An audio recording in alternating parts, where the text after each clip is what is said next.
Tanong ng isa nating masugid na follower, may separation pay ka ba kung ikaw ay kusang mag-resign sa iyong work?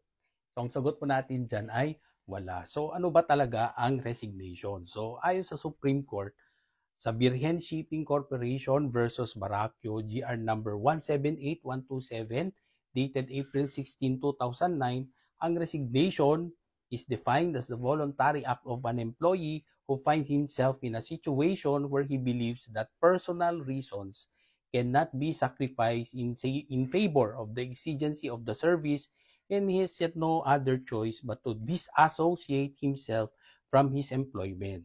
So ngayon dumako naman tayo doon sa uh, binabanggit tungkol sa separation pay. So ayon pa rin sa Korte Suprema, sa Hinantuan Mining Corporation versus NLRC, so in fact that the rule is that an employee who voluntarily resigns from employment is not entitled to separation pay except when it is stipulated in the employment contract or CBA, or it is sanctioned by established employer practice or policy. So ulitin natin, ang isang empleyado na nag-file ng resignation letter sa trabaho ng kusang loob at walang pamimilit ay walang karapatan na humingi ng separation pay, except kung may obligasyon ang employer na bigyan siya sa ilalim ng kanilang employment contract o collective bargaining agreement, o ito ay matagal nang ginagawa ng employer as company policy and practice. Attorney Kid Castro po, panatag ang loob ng taong may alam. Hanggang sa muli.